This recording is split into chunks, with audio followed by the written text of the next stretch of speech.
The wisest man who ever lived once said, "Do you see a man skillful in his work? He will stand before kings. He will not stand before obscure men." Every Christian should long to be known for his quality of work. Excellence is central to our witness, the visible representation of the invisible triune God at work within us. We serve order incarnate, the master sculptor, painter, poet, the beautiful and the excellent. Aristotle says in the opening lines of Metaphysics, "All men desire to know." You are programmed to seek, to study, to become a rich storehouse of knowledge. A skilled man is a walking cheat code, connected to the unseen realm by a lifetime of devotion to studying his corner of God's reality. Christian filmmakers should long to be skillful men, sages who, with a single word, can fix a broken story, dysfunctional set, inhuman performance, or editing timeline. Desiring mastery is a good thing. Like true children, we want to imitate our Father, the Master, through a lifetime of study. Out of gratitude for what Christ has done for us, we seek to add to God's glory. As He serves us, we serve Him and those around us. And starting this filmic journey isn't for the faint of heart. For any craft, it takes a lifetime. For filmmaking, you could spend multiple lives learning just one aspect. Writing, directing, shooting, editing, and on and on and on. Only in the footsteps of the second Adam can we follow this trajectory without ego or pride. Only by His blood can we grow in wisdom and articulation, knowing and sharing for the true betterment of our craft and consumer. How are you increasing in your filmmaking mastery? Is your study and work taking you closer to the door of kings or obscure men?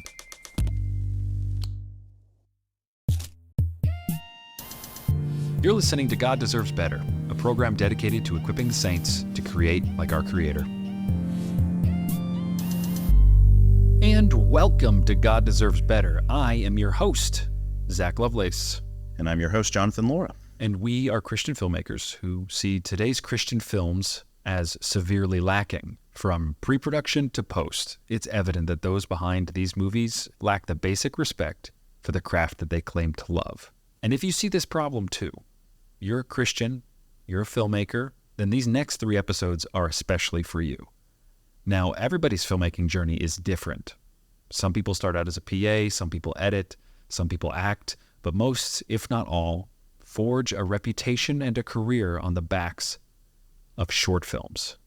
Now, this might be a little pedantic, but I think it's important for these next 3 episodes where we cover pre-production, production, and post-production to serve as rudimentary guides for those who might not know a whole lot about filmmaking, but want to create excellently. And to do so, we need to provide some basic definitions. So, Johnny, can you give us a basic definition of what a short film is? A short film is any film shorter than 40 minutes in length. That's the technical definition. Mm-hmm. So anything 40 minutes or less, basically. And that's not us saying that either. That's the Oscars, the Academy of Motion Pictures, Arts and Sciences that say that anything 40 minutes and below, which is interesting to note that a feature film is anything 41 minutes. I guess, and up. Never watched a 39-minute short film, I guess. So that's way too long. I mean, it's actually... If you tell me that's a short film, I'm not going to watch it. No. This isn't short, But. And part of our mission for GDB is to equip the saints to create like our Creator. And this episode is specifically dedicated to people who have maybe been on a short film set, even a feature film set. Obviously, they love film. They want to make one, but they've never done it. So we're talking to people who are real green in this area. Oh, yeah, for sure. And you start off with anything. You start off smaller, work your way up. It's easier to write a sentence than it is to write a book. Yeah. So that's in the same way, writing one sentence, one really, really good sentence, you're going to be very resourceful. Every letter is going to matter a whole bunch. Mm-hmm. In film school, when I was going, you start with a short film. You make your short films projects. They don't task you out with making a feature film, depending on the school, I guess. The school I went to, you made your short films. Mm-hmm. And so it's a learning process, making a short film. Yeah, and I think it's actually good for, even if you've made a feature, let's say some veteran filmmaker has stumbled on this podcast and they're listening, to go back to shorts. Yeah. And think about things, because they are so different. They're very similar in ways that really matter, but they're different enough as well. You can get away with so much more. You can subvert expectations more in a short, because there really aren't any expectations. Most people aren't encountering a short film. Yeah. Most consumers, most audience members, unless you're talking like before a Pixar movie. I guess. Yeah. I was going to say that these aren't like theatrically released typically, so they don't make as much money. It is more of a learning tool. Yeah, it is. Now, from your film school, what was the average length that you ran into? I would say maximum 10 minutes is probably what a lot of them were. First time, I would say less than 10 minutes. I would say 5. 5 minutes, okay. Yeah. At Campus Movie Fest, where I was a tour manager and a participant, that was the maximum. And for those who don't know, it's the world's largest student film festival, is Campus Movie Fest. They come to your school, they give you a week to make a movie. It's got to be no more than 5 minutes long. We disqualified films for being 5 minutes and one frame. Really? Yeah. Oh my gosh. Yeah. Because that's the cardinal rule, is you have 5 minutes. It's one frame. It's one frame. Just let it slide. If I let that one frame slide. Just cut it off. Just cut it off. I'm okay. Yeah. That one frame really mattered. No, that means they got one more frame than everyone else. Wow. You guys are sticklers. Yeah. And you'd be so surprised how much story can fit in 5 minutes. Like how much real estate that actually is for a story. Yeah. The Campus Movie Fest days taught me a lot about short films because I was watching a lot of people make their first movie. And that's where I made my first movie. Well, technically, I didn't actually direct those movies. I just wrote them and starred in them, produced them, whatever. So my first movie wasn't until Nightbird, 2017. So, and how long was that one? So the first cut was 18 minutes. Wow. And then my producer and I met with a screenwriter who saw it, liked it, and wanted to help shop it around with us. And he helped us cut 4 more minutes out of it. And I don't even know where those 4 minutes went. Wow. And that actually was based on that screenwriter fella helping us get into other festivals. He was saying festival programmers wouldn't take anything over 20 minutes. Because you have to think, for a person who's basically in charge of picking up short films to fill an hour-long block, he either gets to pick up 5 20-minute short films, or if you have 25-minute short films. Yeah. He makes more money that way. That makes sense. Keeping it as short and as brief as possible. Plus, that runtime is earned. Runtime is 100% earned. Who are you that you're going to hold my attention? I mean, most directors veer into really, really long, I would say probably too long. Oh, yeah. We're talking about going to see Killers of the Flower Moon. Oh, boy. And I'm like budgeting the time in my mind. Do I have 3 hours and 20 minutes? If we leave at 8:30 p.m., be getting home tomorrow. Yes, exactly. I'm automatically getting 6 hours of sleep. But most veteran filmmakers, that you do earn that over time. I mean, like, think of the MCU. Their last film was like over 3 hours, I think. The Endgame. Oh yeah, something like that. That was like took 10 years to earn that. More than 10 years to earn that runtime, basically. And they even left a lot out. Yeah, like they cut a lot. They probably could have cut a lot out of Endgame. Well, totally, for sure. Again, like, people sat through the whole thing because it was earned. Yes. So talking about movies that act like TV shows. Oh yeah. You have to have seen Captain Marvel, or you won't get Endgame. Yeah. Hey, the first one made $1 billion, man. Yeah, it's because it was literally in between Infinity War and Endgame. That's true. Yeah, I guess that people were just like, oh man, maybe there's something in here that'll help me understand it. I actually did not want to see it, but my wife, we had just started dating at the time. Oh. She's like, oh, Johnny really likes the Marvel movies. Let's go see. Like, she surprised me with a ticket to go see Captain Marvel. Oh, I was kind of like, oh, what thanks. A surprise! You still married her? I did, yeah. I'm so picky with movies now. Like, Oh yeah. I'll speak on behalf of my wife, but she's like, let's just throw any Netflix movie on or whatever. Yeah. I'm like, no, that's like going to be 90 minutes of my time. Well, that's throwing something on in the background is one thing. Going to the movie theater is something else. Like, I have to get a babysitter. I'm even the same way with just sitting at home and watching a movie. I'm like, I could do something else for 90 minutes than watch a movie that is boring or not good. I can sleep for 90 minutes. I would rather. With kids, those 90 minutes go a long way. Yeah. 90 minutes of sleep. First Reformed. Do you remember that movie? I remember. I didn't see it. I wanted to see it, but I actually remember we had just started working together, and I said, like, I think I want to go see this. And you said, don't, so I didn't. Wow, you listened to me. Yeah, it's so funny. Yeah, Kate walked out. Wow, okay. Kate walked out. It was like the last 10 minutes of the movie or whatever. Oh, she walked out right before the ending? Yeah, it's extremely violent and gruesome, and it's definitely got like sacrilegious imagery, and you walk out of the movie theater just completely defeated because you're like, man, my wife, she was crying too. Wow. Like, she's like, I'll meet you in the car. Wow. Okay. Yeah, but Anyway, this is a kind of tool belt episode. We're going to do 3 episodes of this for different phases of production, but we're going to talk you through basically how to make a short film. And you can learn and profit from our failures is something that we say all the time here. And I hope that this serves as a way for you to grow and then make a better short film than we did. Yes, for sure. And yeah. Boy, have we made failures. Yeah. Oh, yeah. Ooh. But that's part of the fun too. That's what short films, it's like, because there are less eyes on them, because there's nobody clamoring to see them except for other filmmakers, you can wow people with them, of course, like normies, The standard is low to impress people with short films. So you get a lot of grace from the audience. Whereas a feature film, they're paying top dollar. They're taking time out of their day to leave their house. Like you said, get someone to babysit the kids. Yep. This better be worth it. And so, like I said, it's wise to make something shorter if you want to make something longer. Yeah. So if you want to make TV, you want to make feature films, if you want to make music videos or what have you, starting with a short film is the way to go. But something else about working at Campus Movie Fest, people kept bringing up the Daniels. I don't know if you know who they are. So it's Daniel Kwan and Daniel Scheinert. So they made Everything Everywhere All at Once, which just won Best Picture. Yeah. But they made like Swiss Army Man and a couple of other movies, music videos as well. And did they start in? Yeah. Wow. Really? Yeah, Daniel Kwan, if you go to his IMDb, his first movie is a Campus Movie Fest movie. Wow. And so it's called Balance. And I watched it the other day. It's like 2.5 minutes long. It's animation. It's like bad animation too, like PowerPoint kind of thing. Okay. Because it's like 13 years old at this point. What was the premise? It's similar to Swiss Army Man and a couple of other things they've made, where it's just kind of looking at the absurdity of the universe a little bit and people's place in the universe, like being a human amongst the giant size of the universe. That at least that's generally how I can best sum it up. Yeah, they have based on Everything Everywhere All at Once. They have a very nihilistic view of the world. So. Yes. Again, spit out the bones. It's funny. Yeah, I couldn't get past it. With that. Films with a bad worldview and a bad message, it's almost like an instant turnoff. Oh, I agree. I really enjoyed Swiss Army Man. Okay. I haven't seen Swiss Army Man, so maybe. It's very similar just in terms of what it's trying to capture and their point of view in the world, but it is childlike a little bit as well, and it captures a lot of that. There's a lot of farts in it, and that's right up Zach's my alley, obviously. Oh, yeah. But that idea that 13 years from you making your first movie, which can be mostly stock, and really it's about the writing and the narration. Yes.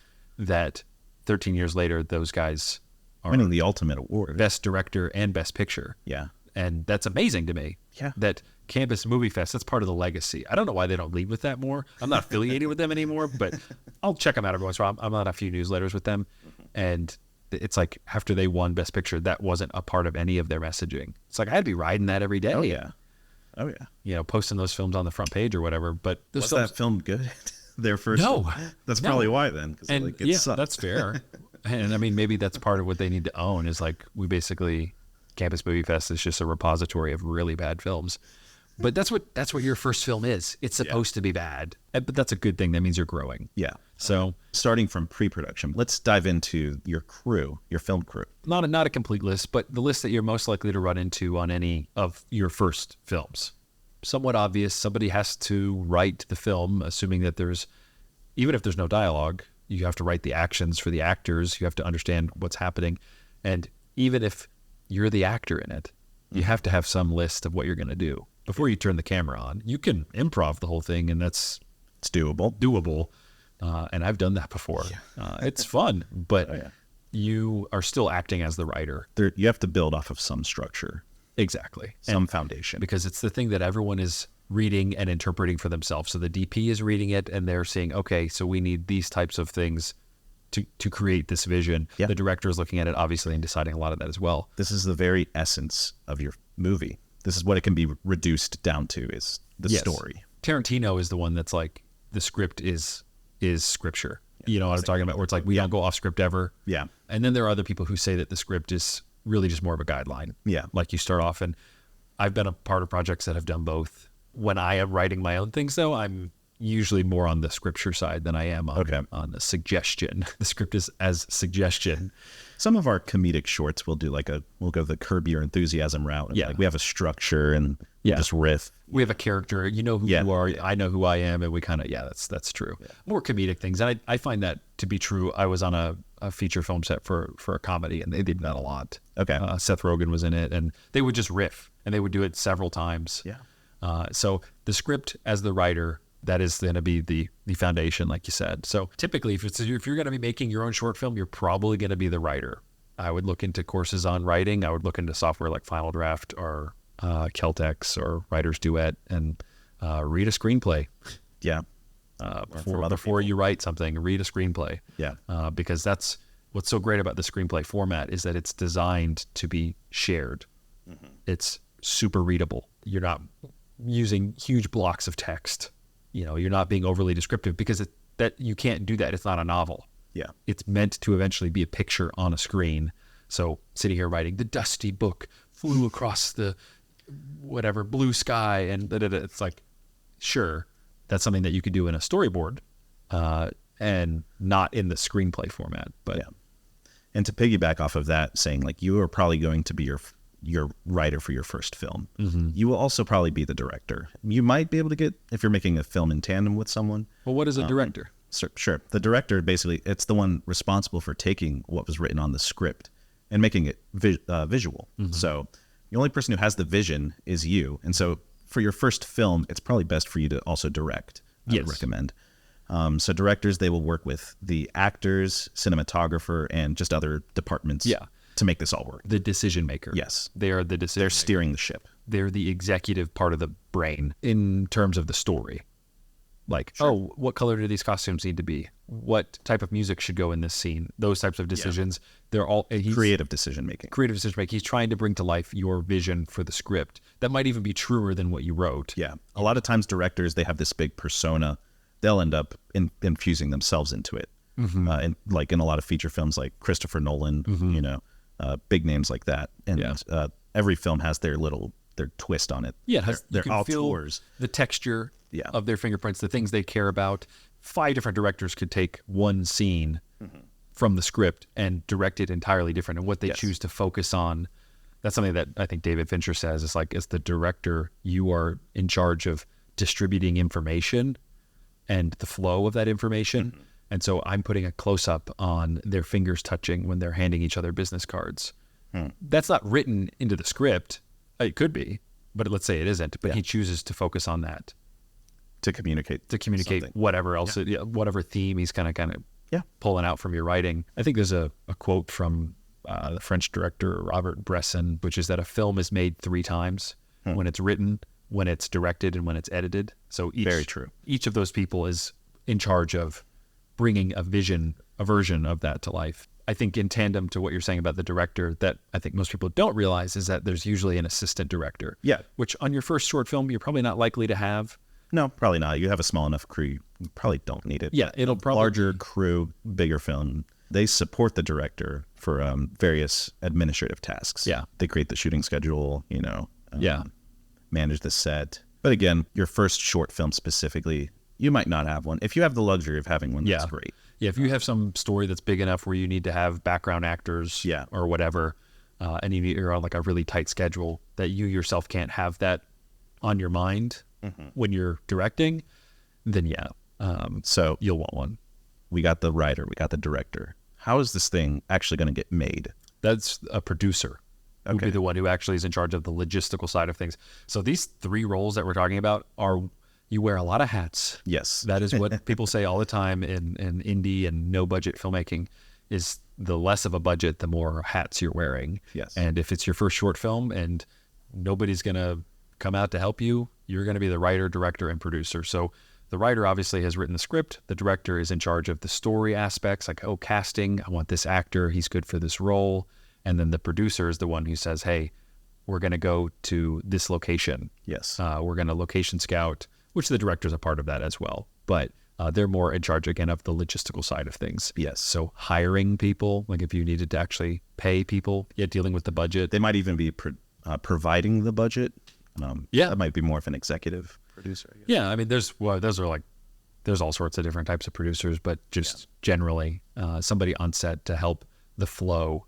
I'll say I was on a Domino's pizza commercial and I was a PA, so I was underneath the producer. Okay. And they needed me to go off and go grab a package that it was a Coke bottle that had been created specifically for a commercial. That was a certain type of glass that was like non-reflective. Okay. And they had it custom made, but they had forgotten to pick it up. And so they'd sent me to go do it. So that type of thing, like the producer would be in charge of that. Obviously I was an underling. I was a delegated version of that person. So the production assistant is kind of like his hands and feet, basically. Okay. Yeah. An extension of the producer, making it happen. Well, there are producer's assistants and then there are production assistants. That gets into all sorts of further unionized things you will not need to know for your short film. But down the line, it will unpack and get bigger, and you will be familiar because you have been in these people's shoes.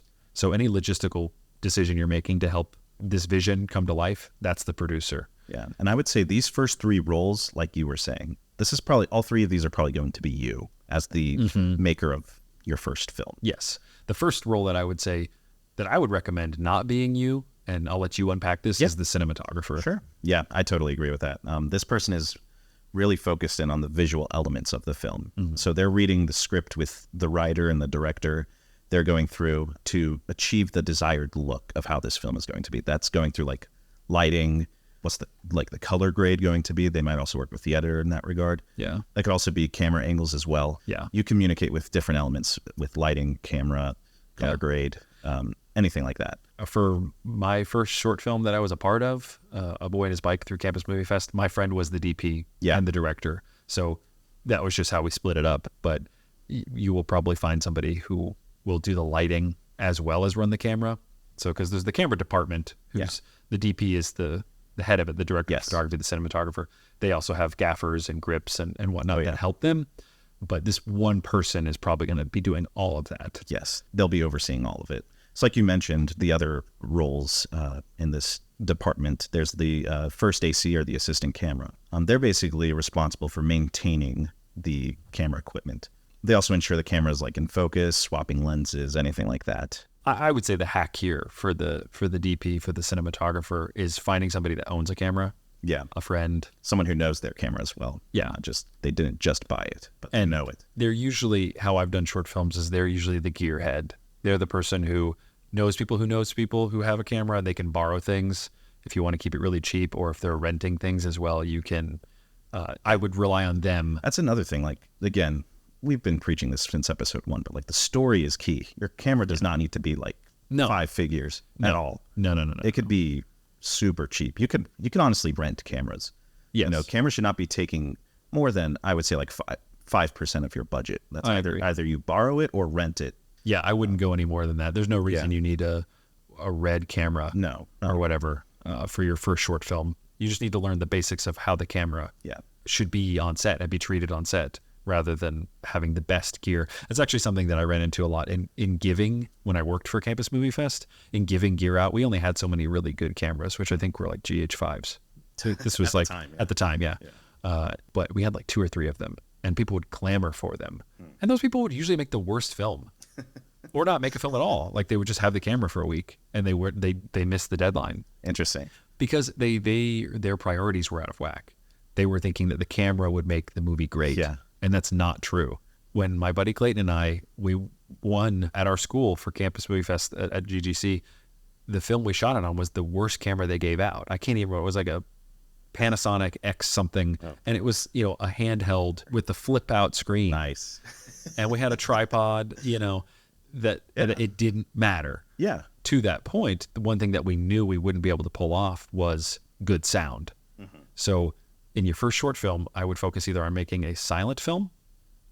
It just all is music, or it's all voiceover. There's no sound in the scene. We're not hearing any actual dialogue, because nothing pulls you out of a movie faster than bad sound. You can have the best camera in the world, but I hear it's almost the Nolan problem. Oh my gosh, yeah. Audio team they have the worst rap. Audio is good when I don't notice it. Yes, that's the point. Yeah. If I notice something is off, if I notice you messed up, that's the only time I'm going to notice you. Exactly. Like otherwise, if I don't notice you, you've done an amazing job. The most I will notice is probably the music, which isn't even part of the audio, but they're like... It's mixing. They're mixing together, yeah. And I'd hate to be an audio guy only because, oh my God, I record all this stuff. And then I'm working for Christopher Nolan, and then he just mixes my thing into a whisper. Oh boy. You know, and they're like, oh, can we get Tom Hardy back in here, do his voiceover? I don't know what Nolan. He sounds something. He's not Cockney, I would say, but he's like, yeah, yeah. He's not like a pirate or something. I'll get a little Tom Hardy, eh? I'll get a bottle of water. I was born in darkness. Yeah, that.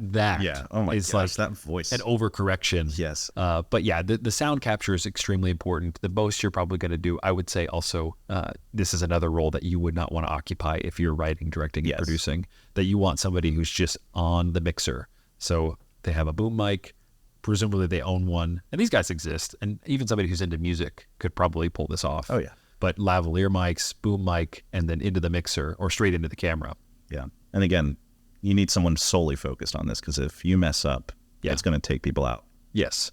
And I mean, if you mess up, it's not the end of the world either. I mean, this is jumping ahead, but you can ADR it. You know, you can record. If you can get that actor again. And 11 Labs, the new AI, if you're doing the voiceover, that's actually super helpful. That's true. I just used it recently for a project. Nice. I was like, wow, I can't believe this is just like, out there. Wow. It feels fake, how well it worked. That's funny. So yeah, you're going to want to invest, if you have any money, or invest the time into finding somebody who will do really good sound work for you. Yes. These are just the basic roles. Again, a very simple list that you are most likely to occupy or need on a short film.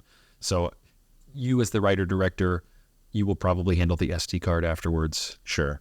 You should anyway. You should have a hard drive on set, be ingesting. If you lose your footage, then you have no film. So yeah, and you don't want to get people to take time out of their schedule again to refilm it, because that's not a given. People are probably doing you a favor on your first film. Exactly. Taking time out of their day, because I don't know what your budget looks like. It's probably not great. Yeah, and as a Christian, hospitality should be the thing you lead with. Yeah. I should be thinking about the worst possible scenarios and working my way backwards from there to make it as comfortable as possible, because I'm paying them in pizza. Yeah. You are probably going to just be feeding them, let's be honest. And there are some... Hey, I'll do a lot of things for pizza. That's true. That's actually... I'll do anything for some pizza. And on a film set, I mean, you were at the wake and whim of the stomachs of your cast and crew. Oh, yeah. And I've done everything from doing it myself, buying granola bars and Snickers and stuff like that. That keeps people happy, obviously. Pizza keeps people happy, but you can't... There is a limit to the length of day that you can have with those types of people. I would say keep it 8 hours or under. Yeah, for sure. What I'm getting at is that, being hospitable, provide for these people, show that you care about them. Yeah. Because otherwise, then they're not going to care about you. That's true. And I don't care about this guy's vision. I'm hungry. I got somewhere else to be. They'll be checked out. And that's the last thing you want if you're trying to bring your vision to life excellently. And more than that, glorify God. Yeah, that's true. Well, and you glorify God in how you treat your technicians, as well as the fabric of the story. I think we get in our end of the pool creatively. There are some who jump over how you manage your people on set and in post and whatnot. That's not a part of glorifying God. Glorifying God, it means that the ends justifies the means, basically. Yeah. If I'm making a story that's about evangelizing, then it doesn't matter that I don't feed my crew, or I push them an extra hour and don't pay them, or something like that. These are obviously way beyond what your first short film will be. Yeah. But it's something to consider. If there is something biblical here, there's wisdom here, that if you are diligent and a good steward, which is a word that gets thrown around a lot. But yeah, we'll get into that later on. Yeah. We're talking to the person who is making their first short film, probably the writer, director, producer, and is trying to find these other folks. Yeah. There are Facebook groups. If you're in school, there's film clubs. There's lots of folks that will help you out. And actually, this is something to consider, doing a 48-hour film festival. Oh, yeah. Even if you're not the one who's leading it the first time, you now are plugged in and know people in your area that are at least interested in doing that kind of thing. Yeah. That you can then say, hey, next year I want to do one. You do one. I've done it a couple times now, and it's fun. It's just...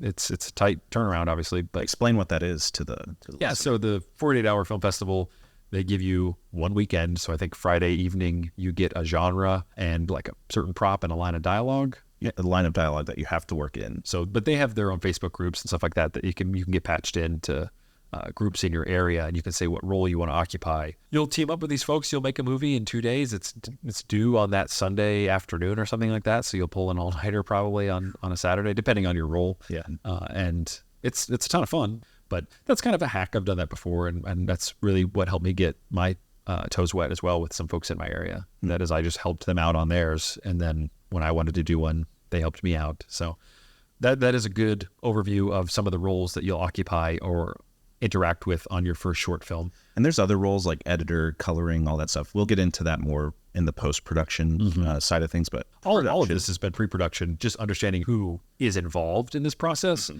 But to get really specific, I want to open up with a quote here from director Alejandro Inarritu, who did Birdman, Babel, The Revenant, that he says, for pre-production, I have a notebook and I know what decisions will be made in pre-production. Everything is predetermined in the pre-production period. I visually designed the whole thing, and I know when things will happen. That's what pre-production is about. It perfectly encompasses, he has it written down. He is the director, which is going to be you on your first short film. He knows exactly what decisions need to be made and what needs to be communicated to whoever's involved, and he's visually designing it for pre-production before a camera is even acquired to shoot anything, to record anything. We are making those decisions. Ideally, the world runs a lot smoother if it's predestined. Yes. So pre-production is Calvinistic. Yes. At its best. Actually, I think this is a Hitchcock thing, that he would beat everything out in storyboards so that when he went out on set, all he was ever doing was executing. So he has the minimal viable product, basically. And so he only has his version of the movie. Yeah. It's kind of his way of getting director's cut at the end. A lot of these decisions that you're making in pre-production, if you were to make them during production, it would be way too stressful. You need time to marinate on making the right decision. That's so true. And especially when you're making a masterpiece, a piece of art that you want to make to the best of your abilities. These are the decisions that need time to make. And you can't make them in a split second on set. You as a Christian as well, wanting to master something, you should want to be as thoughtful as possible and being as detail-oriented as possible, because you're going to be thinking hospitably about who's going to be involved. Yeah. That, okay, I have an actor. Do I want to have them on set for another hour because I decided to do this one shot versus that? Yeah. Like, what does your story require? So now that we've covered the basic roles involved in making your first typical no-budget short film, we're going to put those roles into action by talking through a few of the major aspects of pre-production. We have scripting, budgeting, assembling crews, gear rental, casting, shot listing or storyboarding, both maybe, scheduling, location scouting, and legal type stuff. Yeah. So to kind of jump down that list, scripting, we talked about the writer. This is probably going to be you. Study short films. And I would even say campusmoviefest.com. You can watch every short film there's thousands of them on there. Go to random schools, random years, and find them. And you get to see other people's first outings, what they thought would make a good movie. Because odds are your ideas that you're going to come up with a short film are probably going to already have been executed on by someone in the past. That was something I ran into all the time. People love time travel. People love suicide because of in the short film format. Yeah. Anyway, stories that have to do with those things, because they see it as flashy or they see it as deep or serious. Yeah. So you really want to acquaint yourself with other people have done. It is the entry-level deep topics that you want to avoid. Yes. And I mean, you can tackle them by all means, but this gives you an idea of what other people have done and how it worked or how it didn't work. So it just helps you kind of triangulate a vision from that. As the writer, you get to decide a lot of the logistics as well. Like I would shoot for one location, one or two maybe. I would shoot for one or two actors, no stunts, no explosions, no animation. No CGI needed. Yeah. No, none of that. You're probably going to have people talking in a room. So there are genres that are friendly to that type of thing, deciding that. Yeah. Having a clear idea of what genre you're going for too, I think is important. Yeah. If you want to do a horror film, go study horror films. Go study the tropes. What makes a good horror film? What makes something suspenseful? Visually, what is on screen? What is being communicated? What information is being dwelt on to be able to build suspense? Or what makes something funny? If you know that you're only going to have yourself as the actor, don't try and write yourself as an old man.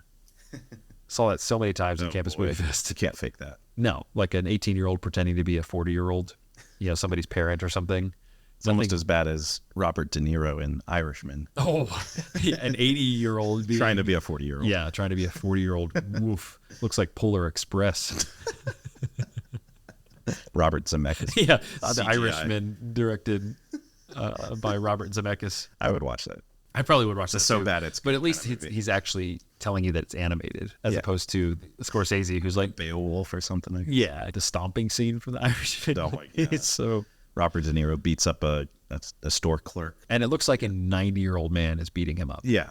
It doesn't look believable at all. Takes you out of the film instantly. Instantly. If nothing It's else. hilarious. Yeah, it is very funny. I recommend watching the scene, but that's what you want to avoid. You don't want to break people's suspension of disbelief. Yeah. And that's what everything you're going to be doing as the writer, every decision you need to be thinking about is in service of the suspension of disbelief. Write a story about a kid or somebody who's your age, or if your brother is the actor that you have, like your dad. Okay, don't try and get your dad to do a crying scene. It's probably not going to happen. Or make him cry. I don't know. Or make your dad cry somehow. No, I actually did that for my second Campus Movie Fest movie, and I can't really watch it because of that. Like it's just a narration. It depends on if your dad can actually act, I guess. Yeah, I was pushing my on that. dad hard. Yeah, I think most people can't act. Yeah, for sure. So yeah, Especially your dad who works a 9-to-5 regular office job, being thrown into now he acting wants, role. His That's disappointment. not his area of His disappointment of a child is asking him to act. Oh wait. Time to disappoint him back. Yeah, I'm gonna tank your movie, kid. Yeah, I would say unless your family is interested, don't force them. Obviously, don't. I mean, it could work. I mean, there's the Coen brothers; they work together. There's family members that. Well, yeah, I was thinking just in terms of acting.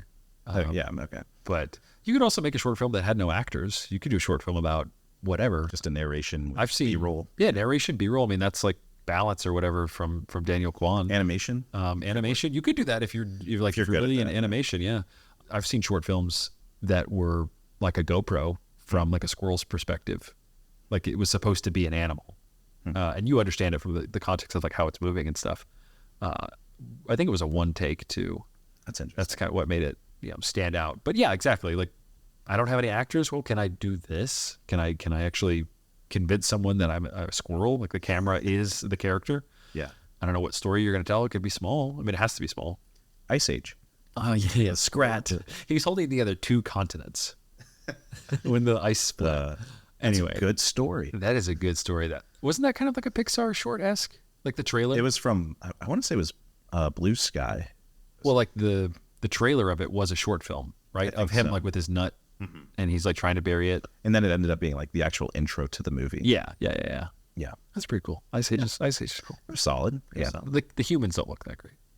The baby. The baby. became a meme. Yeah, it did. Yeah. That baby. Woof. So the person you first time filmmaker are wearing the writer hat at the moment, but you also have to be thinking about being the director and the producer, because if you don't have a budget, again, you're using your dad or somebody, a friend, a roommate as an actor, you realize like, okay, it has to be as close to my reality as possible, as close to $0 as possible. And so I can't Manage your convince you- resources. Yeah. Exactly. Being as resourceful as possible. You have to be cutthroat. I will say, if you do have a budget, like an actual sizable, I would say like low 4 figures, maybe even high 3 figures, whatever. If you have some sort of budget to work with, you should try your best to be a good steward with what God has given you. Yeah, of course. That doesn't necessarily mean to be a cheapskate with everything. No. It actually might mean like you have to spend more in a certain area, like taking care of your crew. Exactly. And I would say learn how to budget. And there are actually a lot of free budgeting spreadsheets for films online. Templates, yeah. for Templates sure. that you can get that have formulas you can plug in. You can see how much gets divided up. Yeah. That's if you want something that has, I would say, anything more than $1,000. Yeah. You should be writing it down regardless, but and like doing the math. But you should know ahead of time, like, hey, I want this costume, for Ballad of Keith Dickey, one of my short films. Well, I wanted a janitor uniform. I mean, that was about the stretch of my budget beyond paying my actor. Yeah. But knowing how much I want that for, knowing what I want it to be in relation to how much I want to pay my actor. I could easily spend my acting budget on a costume. Yeah. Just one costume, then I don't have a actor to be in it. Yeah. You have to balance those two things to, again, serve the story, Yes. to suspend disbelief, Yes. to make sure that this person looks like a janitor. Because let's say you put it all into the uniform and not into the actor, Yeah, then his performance isn't going to sell it. totally. But Yeah. let's say he's wearing like a polo or something, then it's like, oh, that's not really a janitor, but he Yes. acted really well. So you have to work in tandem with all of your, every resource you have has to work together towards suspending disbelief. I love that. That's exactly right. That you as the director and the producer in one person have to have that understanding and always be asking yourself, does this serve the story? Does this serve the people that I'm asking to be a part of it as well? Am I treating them well? Again, if I'm asking, you could get away with not feeding someone too, but they better be related to you somehow. Another good area I would actually say to look at is your church, your local church, people that you may know. Let's say you're friends with the guy who works the soundboard. There's your audio guy. He knows more than you do about audio. Yeah, you can at least ask him about it. At least ask him. Exactly. Or let's say one of the people who plays an instrument for worship, have them, write a score. It doesn't have to be super complex. It could be something simple. I don't know, something like that. I love that little cheat code you got there. Oh, yeah. I love that. And we have that as Christians. We have do. our community. And a healthy church is going to have a good spread of generations too. Oh, yeah. You're going to have young people, you're going to have old people. And I feel like most people would probably be flattered if you came up to them and said, hey, I wrote this thing. I'm trying to make a film. Yeah. The ideal Venn diagram, I think, is finding people who they're looking to get ahead just as much as you are. Yeah. So if you find people who are acting or want to get into acting through your school or whatever, different programs, okay, I'm an actor, but I have one thing under my belt. That guy's probably going to be pretty hungry. Yeah. He's going to want to get in on something. He's willing to take a risk. He's willing to do something for free. Same with the sound guy. Even the sound guy at your church or the musician or whatever, like that guy's probably, you'd be into it. Yeah. The reason I thought about that, asking your church, I remember in a VeggieTales behind the scenes video, I was obsessed with VeggieTales growing up and wanted to know how everything was made, all the computer animation and everything. Phil Vischer, the creator, was working with a friend from college. His name was Mike Naraki. They are the people who created Big Idea Studios, which is the company that made VeggieTales. He went to church and he had an idea for a song that they wanted in an episode.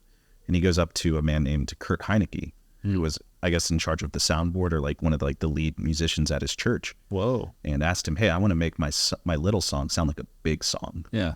And he helped. And he's like, I think he still works there at Big Idea. Like that's what he does now, is make music for Big Idea Studios. That's amazing. It's like, yeah, you have that as a Christian at your disposal. Not necessarily saying you have like some master musician at your, Yeah, but you might have somebody. You might, but you could start somewhere.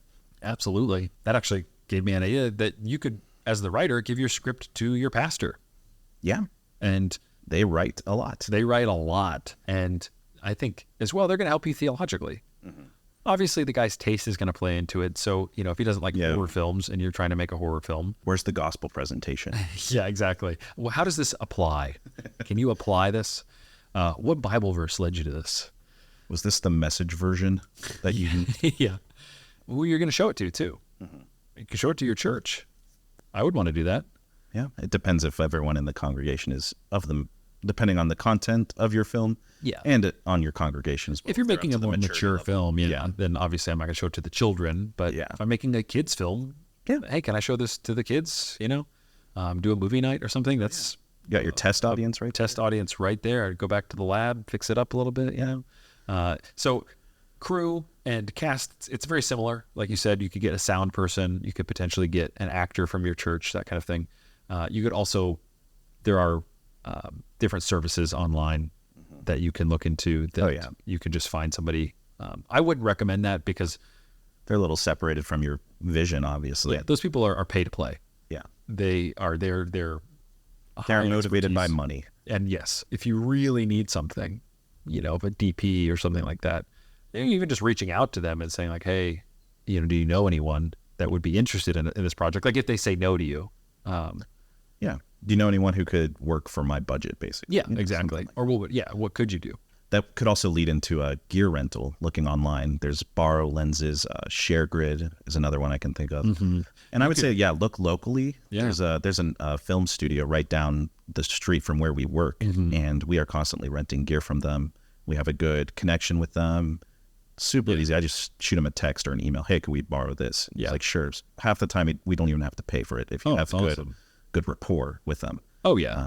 So yeah, but with your first film, you'll probably be using ShareGrid, Borrow Lenses, Or just straight up knowing somebody. or knowing someone. Yeah, Kind of to that point, the microphone that you're on right now. yeah. It's from my church. Yeah, Yeah, exactly. That if you just ask, you'd be surprised who would just give you something. they had this microphone sitting on a shelf for like 2 years. No one was using it. Yeah, and now it's cutting this. Yeah, you never know. Ask. Yeah, I mean, the power of asking and the power of submitting yourself too, as being like, I'm just trying to learn how to make a movie. Yeah. And this is my first film. I would love help. Yeah. That goes a long way. Another thing with renting gear, I would say treat with extreme caution, or extreme care might be a better word, because this is not your equipment. This is something that you've been trusted with. So again, you're reflecting Christ with every move you make. So make sure you are taking extreme care. Ask them about insurance also. Like if you pay like a little premium, might cover if any damages happen or anything like that. It's worth it, I would say, if they do offer that. I agree. Also respect their deadlines. So return it on time, maybe even early if you're able to. Just keep a good paper trail of the transaction. Agreed. That goes even further from even the ShareGrid type formal rental places. If you're borrowing gear from somebody, like this microphone that you're on came from your church. Yeah. You should take care of this microphone better than your own microphone, better than I'm taking care of mine right now. Yeah, pretty much. Because This was bought with the church's money. So people tithed to bring this here. So that's like, that's huge. I should not take this lightly. and in the same way, we eat from Christ's hand. Yeah. Everything, literally everything, the air I breathe, the health I take for granted, you know, all of it. And so to be able to make something as frivolous as a film, something as completely unnecessary to my actual life at the moment, gratitude goes such a long way. For sure. So you've written your film, you're the director, you're the producer, you have found actors based on what you have written, whether it's yourself or people at your church or what have you. You now are looking to get your DP, your cinematographer. You need a shot list. And a shot list is just simply every shot in order Listed out. So a close-up, wide, close-up, whatever. Shooting a master, which is the wide shot of the room, and then going Short into description of the subject. the subject. Yep. If there's any movement of the subject or of the camera, and then you work with your DP on how to bring that to life. Yeah. And the DP will know the limitations of your equipment as well. So they might be able to have a better understanding of what you can make with the shot list. Storyboarding as well, I think, is important depending on the medium, of course, especially animation, I would say. Oh, yeah. If you want to go in that direction. There's good story making software like Storyboarder or Toon Boom as well. I've heard of a After Effects plugin. I'm a big After Effects guy, so there's a Storyboard Maker plugin that works really well. Yeah, and nothing beats just Post-it notes and pen. That too, yeah. That you don't have to be a good drawer to make a storyboard either. It's just as much as it's easy for me to just say something. Like it costs the least amount of money for me to just say something. It costs less money to draw on a piece of paper poorly to communicate an idea than it does to shoot something with a camera and a full crew and all that. Like you can build your entire movie in sequence like a comic book, and then you're just on set executing. Yeah, like Hitchcock said. It's also good for like let's not say it's a short film. Let's say you're working for a client. This is really good for the people who have a tough time visualizing the end goal that you have in mind. Let's say you need to sell someone to get a budget approved, or like you're working for a client, you're making a film for some small business. Making a storyboard, I would say even an animatic, it would do even better, which is basically a video version of your storyboard. So you'll get each image laid out. You'll definitely have the audio in there, the music, all of that. Just getting it one step closer. It could be temp audio, terrible. This is the thing that I wish I knew as a short film first timer, shot listing and storyboarding. That there's so many times I got to the edit that I didn't get the coverage I needed. I wanted just one shot of a steaming cup of coffee that would have stitched together these sequences or whatever it might be. That if you can visualize your film as a series of pictures, it's so much easier to go out on the day of and get what you want. And you can work with your DP, like you said, to figure out how long each of these setups will take for the camera. Like Yeah. you do your shot list, your ideal shot list, and he's like, this is 14 setups in one day. Probably not possible unless, it just like gear-wise works out. Super guerrilla style. Yeah, I'm all handheld, that kind of thing. But that's not really even 14 is a lot. Yeah, I know. I'm trying to find something that would be hard to do. Yeah. But yeah, you would budget, I usually go for like a 30 minutes between setups if you're in one location. So that helps you keep your crew on time to just executing. That you could say, okay, this is actually a 3-day shoot if you wanted to do this. And even only in one location. Okay, maybe I need to scale it back. And then you can go back to writing and you can cut things, or you can find different ways to communicate that information. Yeah. Doing it all in one take. Yeah. It's harder, obviously, but it is economic in some ways, story-wise, to do something. That was Ballad of Keith Dickey. It's all in one take. Yeah. And it was actually really easy to execute day of. We bought back a lot of time, and we could just play after that. We just improv a little bit.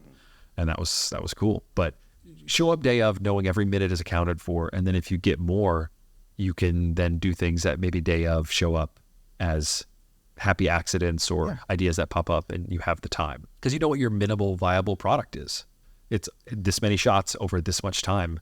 Oh, I've got an extra 30 minutes here. Oh, let's get them to run that scene one more time. And actually, to that point of the one location, if you kind of want to break down location scouting. Budget wisely when location scouting, and also be selective. Make sure it works well with the story. Whatever location you're choosing, make it believable. You don't want to shoot in your backyard if you want to sell me like you're working in a city or something, Oh, yeah. You want to make it believable, work within your means. And also a big one is be respectful to the location owners if you are working with a budget. Yeah. That is key.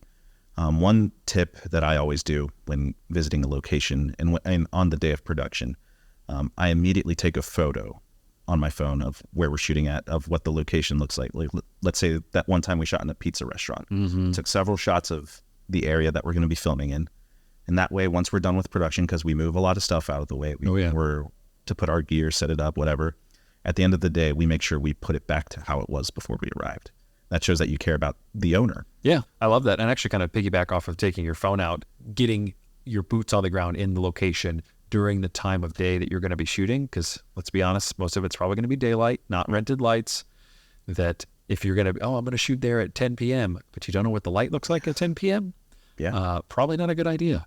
It is very good. Location scouting is huge. Make sure you know what the location looks like and the limitations you'll be working with before you arrive on set. Your DP is probably going to want to go. You want to know where power is at, so you know what cables to bring if you need to stretch. If I got to bring some V-mount batteries. V-mount batteries, I was going to say battery life is pretty much what you're running against. Yeah. But this is all stuff that you plan for. Yeah. You think of a disaster, which would be showing up day of and my cameras aren't on. They can't turn on, or there's only one outlet and it's outside at the street. Yeah. Something stupid, that how am I actually going to film? How are my cameras going to stay on as long as I need them to stay on? Whether it's charging it in your car. I've seen people do that before. And it's not pretty. Yeah. And that's being a bad steward, obviously, for the location owner and for your crew to spend time doing something like that as opposed to executing day of it's disrespectful. Yeah. And so, and it's nerve wracking. It's all eyes are on you. How did you let this happen? How could you let this happen? That you're going to want to think about these things ahead of time. So power, traffic, sound. Is it near an airport? Is it near train tracks? Every 10 minutes, is there going to be a train? That one time we were out in California and we were filming and those guys were doing yard work. Yeah. Like remember that? A mower or something. And we went out there and they're like, can you stop? And like, no. Yeah. Yeah, a studio that, like I mentioned before, is right down the street from where we work. We filmed at a few times. There's train tracks right across the street from it. Every 2 hours or so, you expect for it to drive by and you can hear it from inside. Yeah. Oh, yeah. Gotta wait. Yeah, really plan around that. Planning around the sound and the lighting of and the power situation is so important, as well as like real basic stuff like, does it have a bathroom? For your actors, like if you're asking someone to come out to spend a whole day, 8 hours, whatever, filming, and I don't have a place to change, or like just go change in your car. Take off my pants in the car, in the back seat. Yeah, exactly. You want to be as respectful as possible. Like giving them their own space would be great. And most actors on a short film, especially a first timer's short film, they're gonna be patient with you. But again, working with your family members, they're gonna be able to forgive you for a lot of Yes. mistakes that you will make in your first. Yes, or an actor who's equally as hungry, Yeah. wants something for their reel. Of course, they're going to be like, yeah, I'll just suffer through it, which is fine. But we want better than that. Yeah. God deserves better than that in terms of you're a Christian making a film. Okay, I'm an actor who's hungry. I want to be there. But making them work for 14 hours is probably not. Yeah. Because you didn't charge the batteries, is not better. No, it's not. That is it's a very low bar to get over. And that's what pre-production is all about, is use your imagination to think of the worst possible scenarios and work your way backward from there, and communicating ahead of time and being the go-to person on set. You know where the bathrooms are at. You know where power is at. You know who the location owner is. You talk to them respectfully. You probably have a legal agreement with them as well. That's actually a whole other section here. Get it in writing that you want this, and this for this amount of money or what have you. I got into hot water working with a diner on a short film I did. And we paid them a decent amount of money to rent this diner for the whole night. And it wasn't like open 24/7. It was a mom and pop type thing. But the guy showed up because he had to be there to open up for us and everything. And he saw all of our cameras, and he basically shook us down for an extra like $500. Wow. And he's like, oh, they must be working one over on me, because we didn't get it in writing. Like, it was just, hey, that handshake style agreement, which is very common in Christian circles, to be like, you're a good guy. I'm a Christian. I'm not going to. You never know who you're dealing with. Totally. You never know who you're dealing with. And being a Christian, you shouldn't be afraid to get it in writing. Yeah. And just have it plainly spoken and be able to refer back to that. You're going into their houses. You're going to their homes. I filmed in a friend's apartment, and my sound guy turned off the fridge. And it forgot to turn it back on because it was humming, so it was picking up on the mic. And what ended up happening is all of their groceries were ruined. And I paid for that. Yeah. And that same set was a cursed movie. This is Nightbird, the Nightbird curse, that I had my actress smoking a cigarette. You can watch the movie, and she had her hand down on the couch and let the fake cigarette burn into the couch. And so there's a little nylon hole.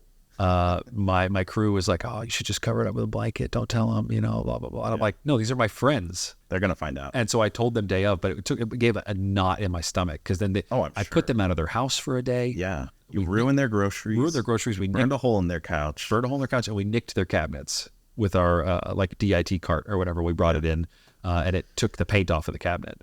And so those are the types of things I don't want you to experience. Yeah, and that's a downside of working with friends and family. It's tough to work with family. You got to be playful. You got to find somebody who's willing to suffer for fun, as opposed to these folks. I'd put them out, and the reason I put them out was because I did a last minute location change. Like, my original location fell through, and so I just, to keep everybody else happy, my crew that I had already said, scheduling wise, take this weekend that we're going to do it. I asked my friends, and they gave me a solid. They let me have their place, and I put them up in an Airbnb, I think. Okay. But that said, I did damage to their house. Now I'm extra careful. And, oh dear first timer, I don't want you to have to learn the hard way. Just profit from that failure of mine and that $400 I spent on buying them a new couch. Oh, not just a new cushion, a new couch. Because it was one piece. It was one whole thing. Dude, that's so rough. Yeah, that was rough, and it did a number on our friendship too. Yeah, like, it took some real Christianly reconciliation afterwards. Yeah. How could you let this happen? And I was busy. I was being overstretched, and that's something to consider, is that day of, you are wearing all these hats, but the more you can think about it now when that pressure isn't on. And Nightbird, I would say, it's not your first film. You got to work your way up to something the caliber of Nightbird. That's fair. So I would say, again, start smaller. Like, don't spread yourself too thin. No. I would start with a campus movie fest style level movie, 5 minutes or less. I mean, Nightbird was pushing 20 minutes, and we had multiple locations. Yeah. Something else that I learned from Nightbird was the climactic fight scene. I split it between 2 days. So we didn't have that energy going into the second day. Like, we didn't have that, like, oh, the actors really understood where they were as characters in the scene. Yeah. But we split it. They come back in, and it's dry. It took longer to get into it. Yeah. That type of scheduling, that awareness of, like, how it's going to affect your actor that they've been working for 8 hours a day, scheduling the climactic scene. How is that serving the suspension of disbelief? Are you going to get the best performance from them at the end of the day? Yeah. When they've been on their feet for 12 hours? or maybe at the beginning of the day. So maybe you do the climactic scene at the beginning of the day. Like, you can shoot it out of order. That's just stuff that I wish I had known, because we got into tonal issues where at the end of the day, the crew is like cracking up because they're trying to keep themselves entertained. And this was like the most serious scene in the movie. And the main actor came to me and was like, dude, you need to like have them stop. Yeah. Because, you know, she's trying to get in this headspace, this real serious headspace. And you guys, you're up here making fart jokes or whatever.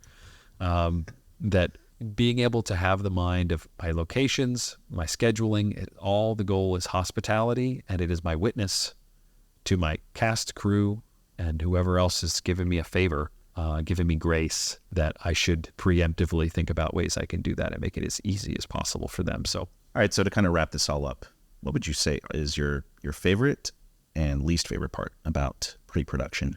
As a writer, primarily, I really do enjoy when I have a finished script, and I can share that with actors. As a director, I really enjoy casting. That's where it starts to just pop. Yeah. You've written something, oh man, you get to see this actor. Actors are just realism machines.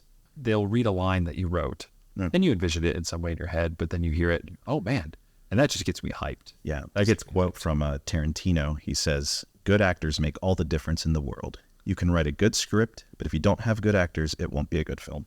That's very true. Very true. I mean, look at Godfather Part 3, Sofia Coppola. Many people tout her as being the reason the film sucks. Although then you have one of the greatest actors of all time, Al Pacino, and people hate his performance in that movie too. Yeah.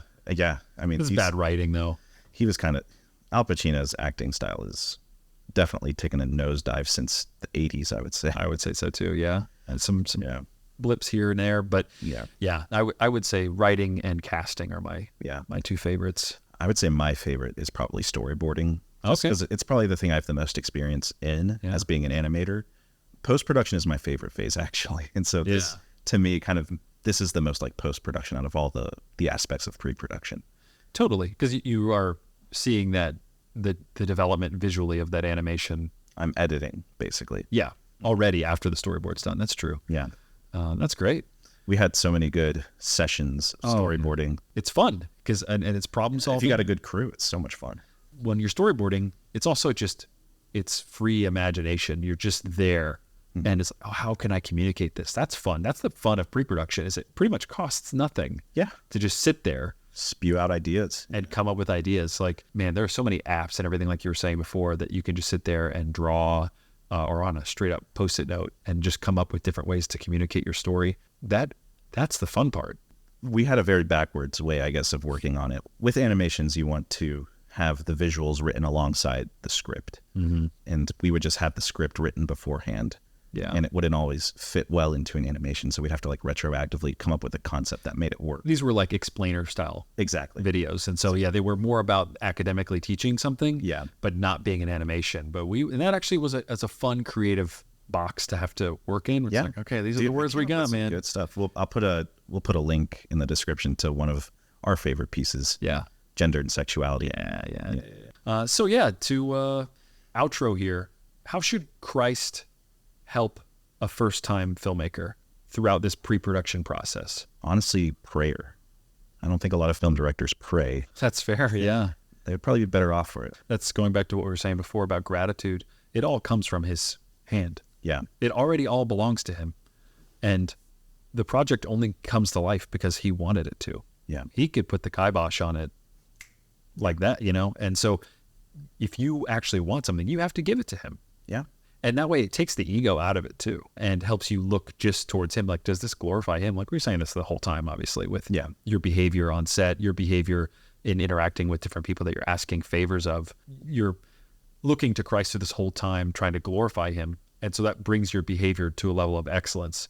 I'm serving the king. I'm not serving obscure men. I'm being extra careful about taking pictures ahead of time with the location so I can reassemble it back to exactly how it was, that I am trying to make it as smooth as possible. And that's charity, that's hospitality, and that's what Christ has done for you.